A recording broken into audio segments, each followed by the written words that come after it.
Hello, hello, hello.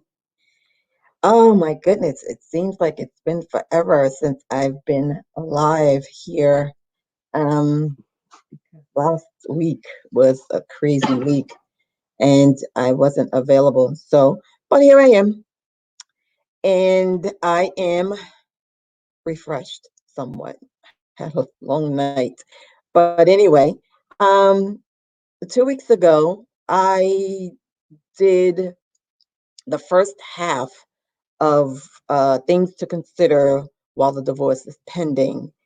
And I went through a few things. I have a list, but I think I jumped around the last time. And I didn't mark off exactly what I discussed um, 2 weeks ago. So if I go over something again today, please forgive me. Actually, it may be good and may serve as a refresher. And a lot of times I give advice or insight on a topic, and I can see it from a completely different perspective the next time around. So even though it's something I might have discussed 2 weeks ago, today I might add a different viewpoint or a different perspective on the same topic. So that might be beneficial if I do repeat something. So, and again, my lives are based on fact patterns that exist in one of my own previous cases or current cases. Of course, I don't mention any names. Um, or it's brought up in one of the groups I administrate. I go through this every week. Um, or it's in a group as I that I'm a member of, and I just use it. That can be a Facebook group, a Reddit group. I'm in a meetup group. It can be any one of those sources where I get questions asked or something someone else brings up, poses questions for me to explore more for myself and or for my audience. So someone asked, I think it was today, Thursday. I think it was Monday. Someone asked, and this is a very good question, and I think I touched upon it 2 weeks ago, but I want to bring it up again. Someone asked if, while a divorce is pending, if their spouse can remove them from their employer sponsored health insurance. And the answer generally is no. Um, if your spouse is carrying you on an employer sponsored health insurance program, they're not supposed to take you off just because the divorce is pending. To avoid that, though, what you can do is reach out directly to the plan administrator and let them know that there is a divorce pending. You may even want to send over a copy of the documents proving that a divorce is pending. And if you go further and ask the judge to include a temporary order in your temporary motion that you not be removed, then you can actually send that over to the plan administrator as well, whether it be HR, um, the health insurance plan administrator directly. However, um, you have access, and you should have access. You should have your own card. On the card, you should have information where you can get in touch with the plan administrator directly, because you should not. The only way your spouse can remove you from employer-sponsored health insurance, dental, vision, whatever it is if a judge gave them permission to do that. But generally speaking, they're not supposed to do that. And what you can do as a preventative measure is what I said. Inform the administrator that there's a divorce pending and there has to be no changes unless it's best to have a court order that says that. But if you don't and you're waiting to get to the point to get a court order, then you just may want to reach out to them and let them either ask you for the documents to prove, or you can send over a copy of the divorce petition that's pending.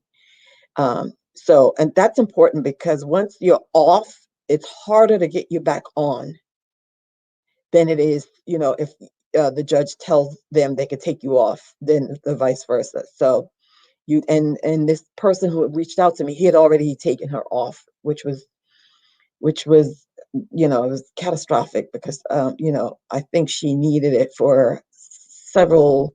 I think she found out because she got several invoices in the mail. She went to a few providers, and I guess somewhere in the interim, he cut her off, so they invoiced her bills for her service, for the services they rendered, because the insurance was no longer valid. That's insane. The alternative is those bills that you have, not the alternative, in addition to, actually, you can have the judge order that he or she pays those bills for wrongfully taking you off of the health insurance. Yeah, you can make that part of the divorce action, the proceeding. You can include that so that they are directed to pay those, since they wrongfully took you off in the first place. Um, I mentioned a will, but what I didn't mention, I didn't get specific about you. Maybe I did, I don't remember. But if you are the custodial parent and something happens to you, this is while the divorce is pending, or um, even after, you in your will, you do want to include a provision that states that you would like someone else to be the guardian in lieu of your demise. If you were to,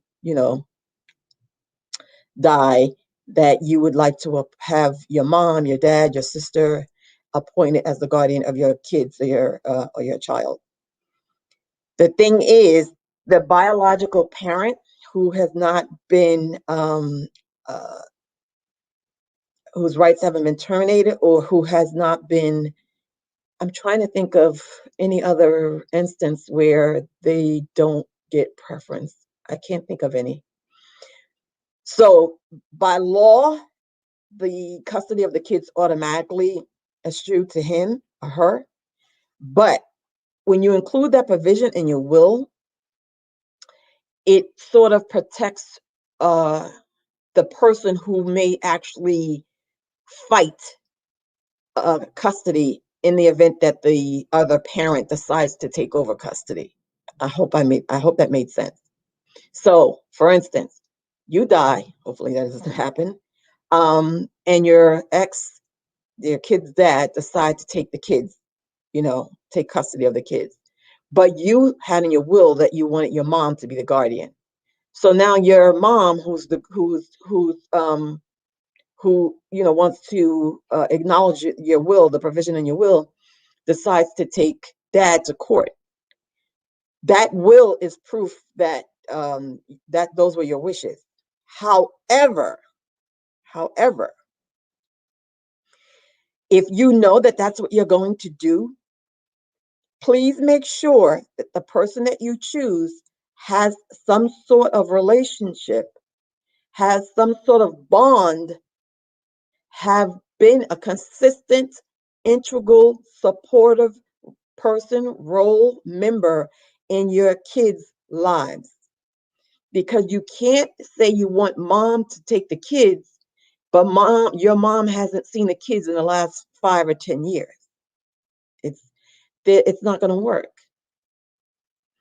So, family trips, family get-togethers, babysitting, mom lived with you. The kids, spend lots of time with grandma, and they adore grandma.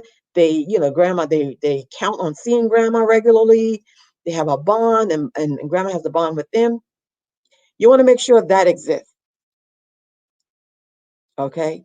Because depending on who dad is and what and dad's track record, at least the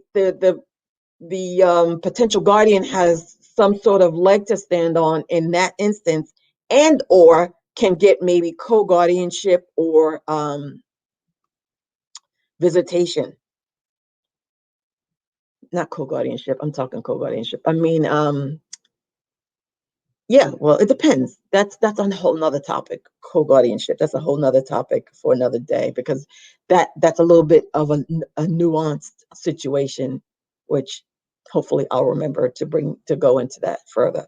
But I just wanted to mention that because I did mention that before about the will, but I don't think I went into in depth about that. Um, the other thing, in while a divorce is pending, changing jobs is something that you want to make sure you update your lawyer, the court, and the other party about, just in case, there's a long list of reasons why you want to do that. And I see some people say, no, you don't have to tell, keep it to yourself. It's not an issue. Yes, it is. It's an issue for so many reasons. So many reasons. Yeah, it may change the direction of of a spousal or maintenance case, spousal support or maintenance case. It may change the direction of child support. It could change the direction of a distribution of marital assets, of pending health insurance coverage and medical and all that stuff. It can also change, the direction of how custody and visitation is determined. But at the same token, it can change it in the direction that's favorable to you. Now, I see a lot. I didn't even know there was so many stay-at-home moms in 2021. I thought that was a thing that was slowly dwindling because of how expensive it is to live in this country. Dual income households, I thought, were the thing, but apparently not. And so what I see a lot is with stay-at-home moms who haven't been in the workforce for 15, 20 years, um, begrudgingly are forced to get a job, and they don't mention that they had to get a job, that they're working now and they're providing whatever they're providing. Um, well, you need that needs to be disclosed. First of all, you probably need to get a job.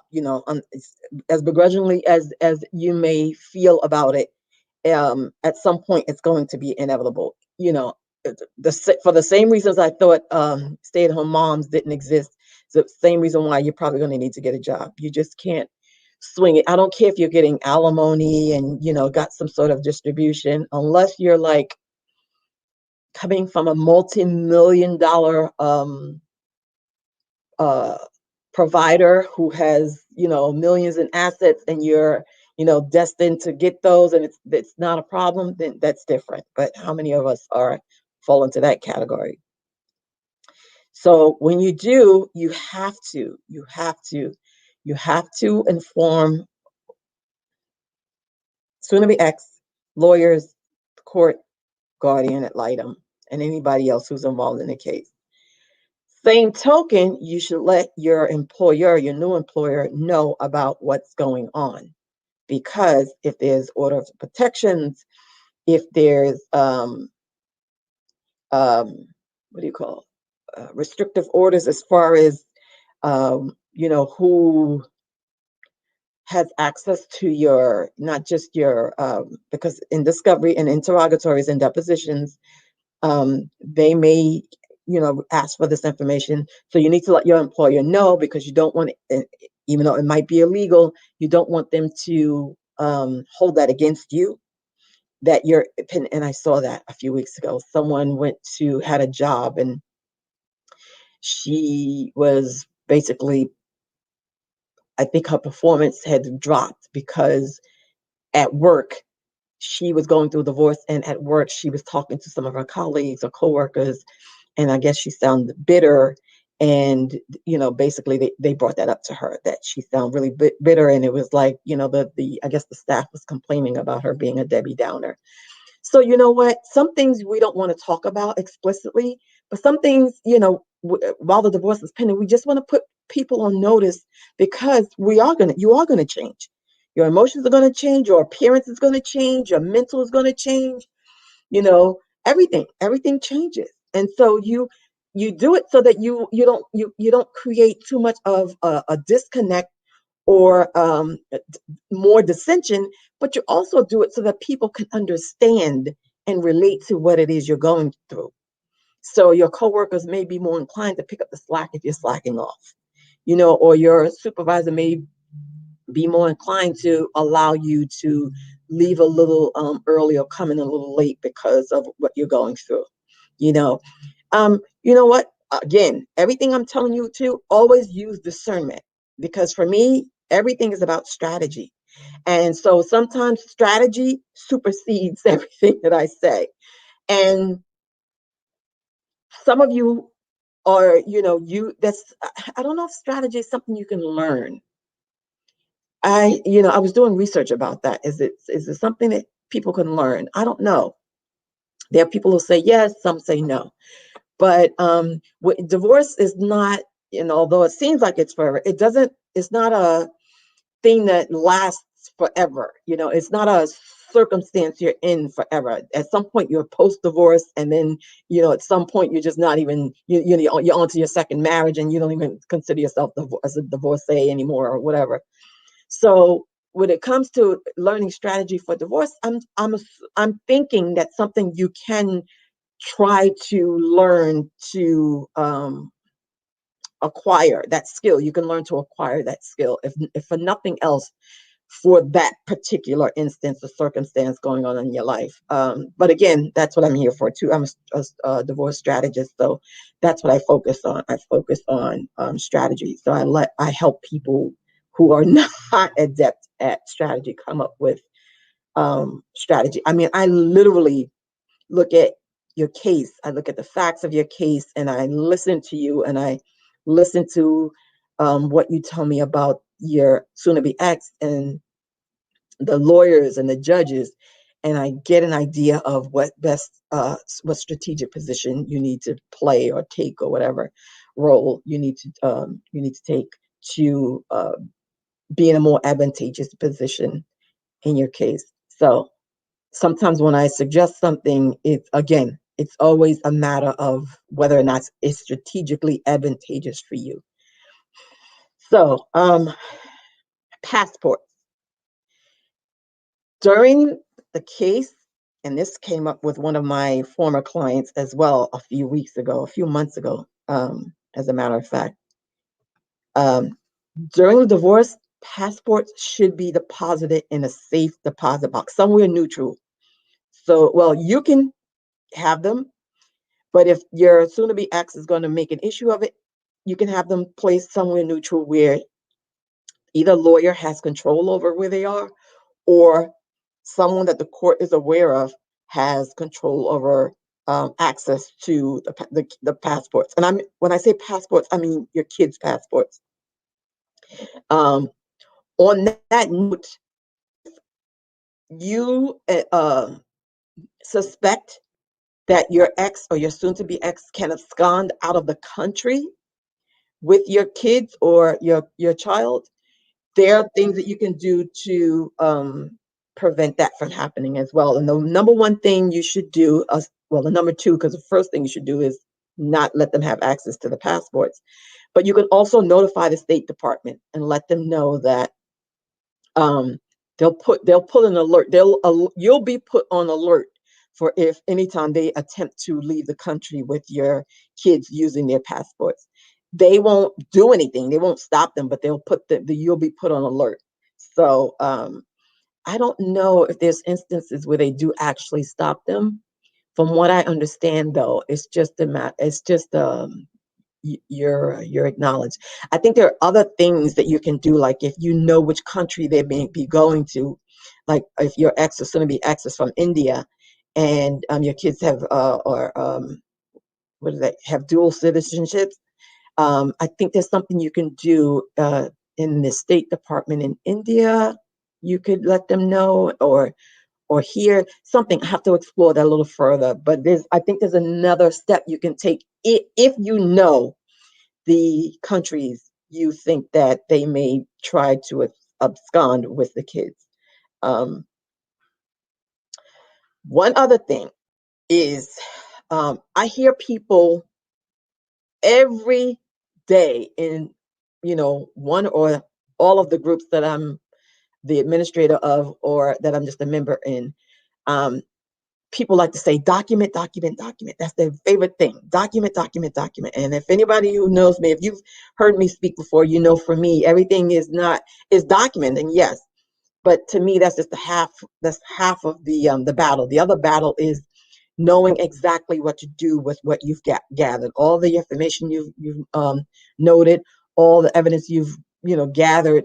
It's very, very important to know what to do with it, to know how to organize it, to know what is admissible, to know how to use it as leverage, and how to use some of it as just backup. It's very important. And again, for me, it's about strategy.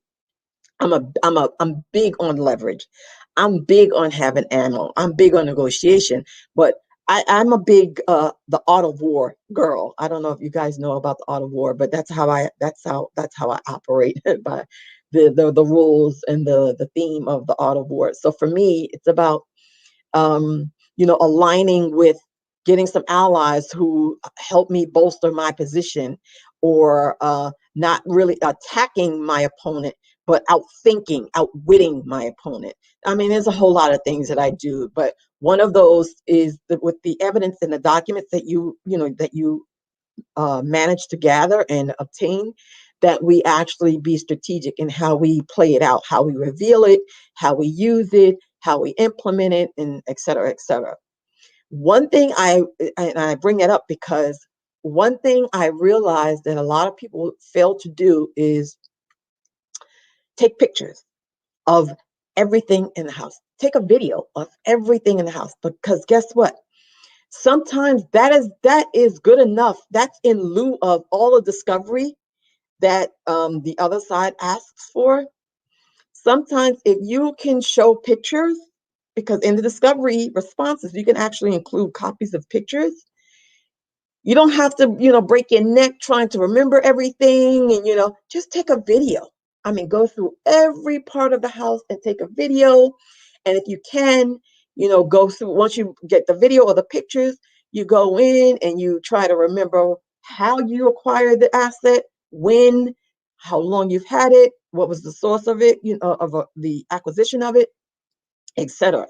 Um, it makes life so much easier. I think maybe one or two of my clients did that before. He actually gave me tons of videotapes of not just improprieties, but of the assets of the house, because they did have a lot of things that were worth a lot of money. So, and I thought that was, and I didn't even tell him to do that. He just did that. And I thought that was, well, he was a police officer too, so maybe that's why. But I thought that was brilliant, which is a great segue into the other thing I wanted to talk about. Um, while the divorce is pending, one smart thing you can do is a background search and an asset search. And you should do that no matter when, what, who, where, why.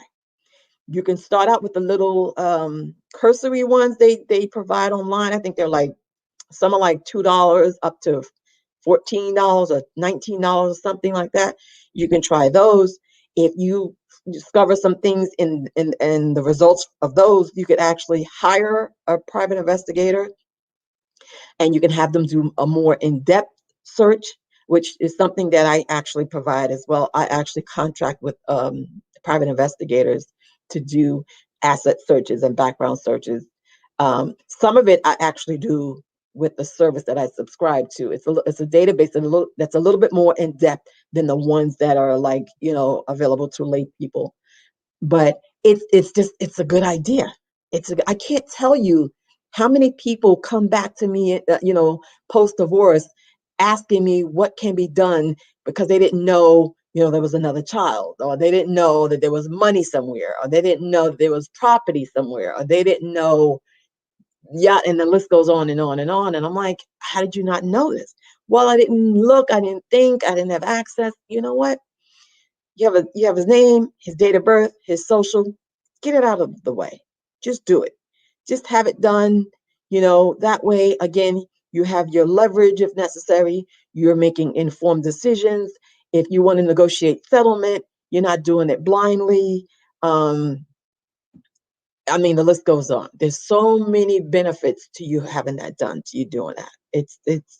I mean, and sometimes depending on the amount of uh, improvement or acquisition, or basically the sum of the benefits, if they outweigh the cost of doing it, then it's a no-brainer. It really is. It's a no-brainer. Um,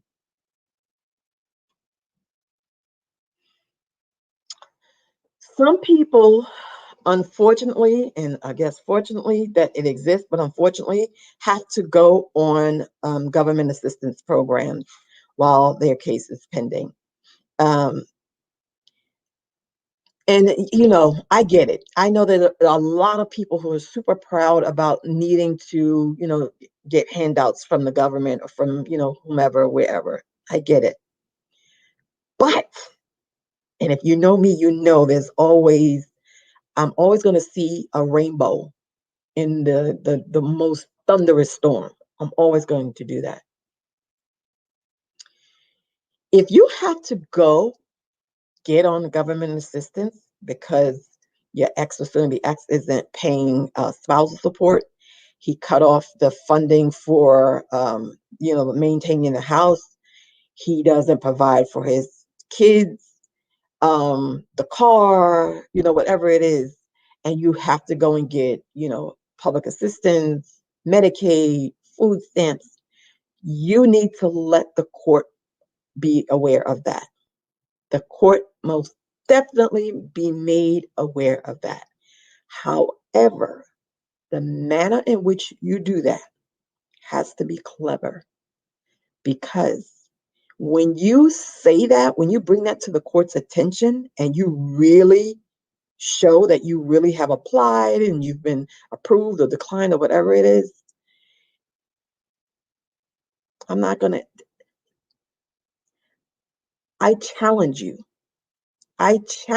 any of you in that predicament, to ask for a moment to plead to the court for their help, because you are a ward of government assistance. I challenge you to do that and see how the judge responds and reacts. 99% sure the judge is not going to be pleased with that. I'm almost convinced. You can't, say, hey, judge, I'm on public assistance, no. Because they're going to be like, wait a minute. Did you do that because you wanted to use that, or did you do that because, you knew it was a ploy? No, you have to present that in a way where you make it clear. I don't want to be getting handouts. I don't want that. I want to be able to sustain and provide for my kids. And it should be with the assistance of her. I'm sorry if I sound sexist. Her, because they've been doing it for the last 10, 15 years, or, whatever their circumstances are. If you must, you must. If you must, you must. It could be a temporary thing, a stepping stone. If you must, you must.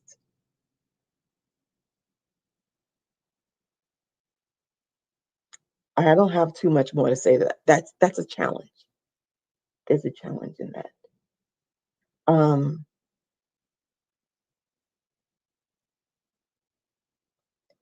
I think that was it. I don't know if I've missed something. This is one important one that I don't know if I talked about, but I want to bring it up again. So and I did a blog on trailing spouses. I don't know if you've heard that term, but trailing spouses are when um, you're married, maybe you work, maybe you're a stay-at-home mom, but your spouse gets a job or gets a promotion that requires you to move away from where you are currently living. That's what a trailing spouse is. When you follow your spouse somewhere else because of a job, opportunity, advancement, career, whatever. Say you do that, and the place you've moved to, there's no ties, you have no support system, you don't know anybody there. You got a job, but that's about it. Everything else that you've had that provided support and continuity and familiarity, you left behind. So now you're in this new place and you decide a year, 2 years, 3 years down the line that you guys are splitting up, you're getting a divorce. How do you get permission to move back to your old neighborhood? Your spouse doesn't want to go because their job, their career, they came to this new location for that advancement, for that opportunity. So now what are they supposed to do? They're not going to leave. Why? You're not together. So now they're saying no, and you can't leave either because you can't take my kids. It happens a lot. Now you're stuck in an area where, again, now you're not only are you a single parent, but now you're stuck because you don't have a job and you don't know anybody. Let's take it a step further. You homeschooled your kids, so your kids don't even know anybody. They've been homeschooled the whole time. Even if they did, you know, um, you don't know anybody. You don't have a support system there. You left it behind. What are you supposed to do? Don't give up. Don't give up everything. Like, use that. That's leverage. Use that. If that may be the biggest, most important element of the divorce that you seek, is to be able to move back to that town that you left so that you'll have a support system, a job or career, whatever, familiarity, connections, whatever it is. Don't give up. Don't give that up. You have to use that that should be on the top. If that is something you're considering, that if that's a big issue for you, it should be on the top of your list. What are you willing to give up in exchange for to be able to relocate back? What are you willing to do to make sure that the bond between dad and your kids is not interfered with? So the moment you know you're divorcing, start working on, filling in those blanks, because no matter which state you're in, the best interest of the child is always going to be the concern with relocation cases. And what that means is the courts are always going to look at the relationship between the parent that you want to leave in the new state and your kids, how frequently they're going to be able to see each other, how feasible it is, how much time they're going to have. So the moment you know you're going to leave, start preparing that. I tell people in relocation cases, period, to start preparing at least a year in advance, because I'm giving you a truncated version, but relocations require so many elements to be considered and to be weighed. And there are ways where you can actually um, strengthen or heighten them, but the sooner you start, the more advanced you start in preparing yourself, the better or the more likelihood you are to succeed at getting um, your wish granted. But the benefit of it being part of a divorce is that you can use that as a bargaining factor. You can negotiate child support. You can, of course, offer to pay for the visits. You can offer extended time. You can offer, frequent, FaceTiming. You could, but you can also give up, some of the marital assets. You could give up, you know, whatever it is, whatever. My point is, if you know that's going to be a huge element in the divorce, start plotting around that very early on. Okay. Um, that is all I have for now. One thing I do want to mention, I wanted to talk about briefly, and that is while something you can actually take advantage of while your divorce is pending, and that is now divorce coaches, life coaches for people going through divorce is a big, big thing. Um, and although that's one of the things I do, that's something that there are coaches who focus more on the emotional support and the mental support that divorcees need. I do include that, but it's so helpful. And I'm going to give you a perfect example. One of my clients who has, and I see this a lot too, I see this so often, who has questions. They're logistic questions. They're questions about, there was a sheriff that came to his house to serve him, and he had no idea what he was being served with. And so he needed someone to talk him through every step of whether he should go home, and if he goes home what should he say, and because he wasn't served, but he didn't know, he was scared to call the sheriff to find out what they were calling him for. But he wanted to, every step of the way he needed someone to walk him through what's going to happen, and to help him deal with making sense of it, and to calm himself down, and to come up with a plan, and to plot his next move, and that's exactly what I did. That's exactly what we worked on. Now, he could have done that with his own lawyer, but the lawyer would have charged him $350 up to $500 for every hour. And not only that, the lawyer might not have been accessible. Like, we talked several times a day, because he wanted, every time something developed, we had to talk about it. He needed my input, he needed my insight, he needed to know what his next move should be before he took it. And I'm talking about just from walking out the front door. He needed to know if he should go through the front as opposed to the back, or vice versa. And so we talked, like, minutes for several times, a day for the past few days, just because of that. I think that is so, so, so invaluable. I think that the fact that there's someone out there that would serve in that capacity for you, where your lawyer is not available and they're busy, and blah blah blah, or your therapist is away or is busy, and blah blah blah, and your girlfriend doesn't want to hear it because she's sick of you bending her ear about what's going on, and she doesn't have any answers for you. And then you come into the groups, and the groups, they answer, so your post doesn't get answered for days at a time, if ever. And but you still need to know what you should do. The fact that there's someone who can serve in that capacity, oh my God, I think that's priceless. I think it's priceless. I think it helps you make better decisions. I think it helps you master your emotions so that you can get through things a lot clearer, so you don't miss out on some of the things that you should have, fought harder for. I think it helps you to, it helps to have somebody objective, who is not your friend, who will listen to you, vent, or just brain dump about certain things. I think that's so invaluable.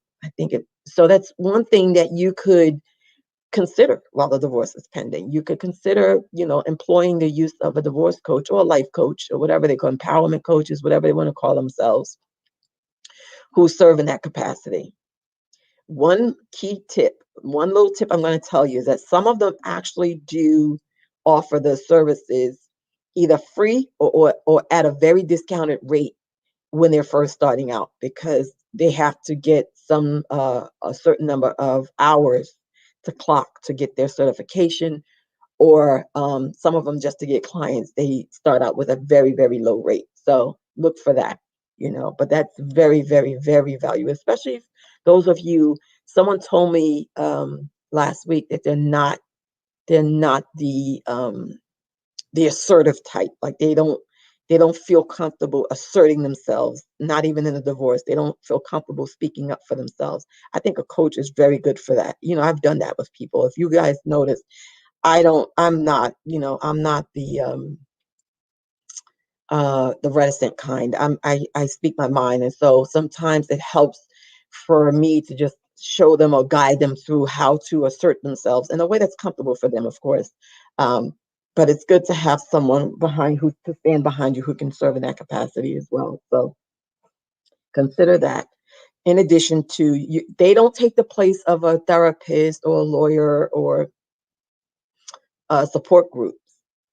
They usually serve as the missing links or the fill-ins for the gaps or the bridge to all of those. That's what I consider myself. I serve as a bridge in a bridge capacity. The services I offer bridge what's not covered by your lawyer or your therapist or your support group. So um, anyway, that is all I have. If anybody has any questions, please feel free to ask them now while I'm here. It is 444. Oh, 444. There's a message in 444. That's an angel number. Um, um, if not, I'm going to include the link to that blog that I mentioned so that a couple of them I'm going to actually post.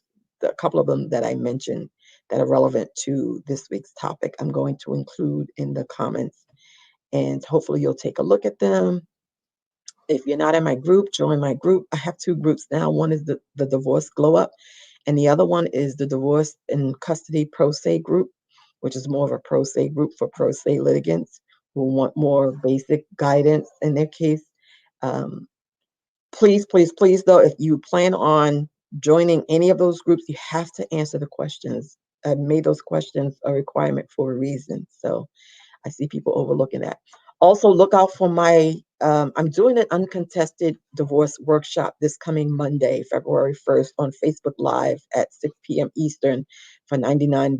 I'm excited about that because a lot of people have been telling me that they wanted to get a divorce, but they don't want to pay hundreds of dollars for a lawyer. But at the same token, they're intimidated by doing the divorce forms themselves. So that is for you. It's only for New Jersey though. So that is for you if you meet that criteria. It's only $99. But even the document preparers charge $3.99 and up to do the documents in New Jersey right now for the uncontested divorce. It's only for uncontested, unfortunately. But um, look for my courses coming out, my programs coming out. I'm available for one-on-ones. I do offer free 15-minute consultations as well. The website is thedivorcesolutionist.com. Feel free to visit there if you need more explanation as to the myriad of services I offer.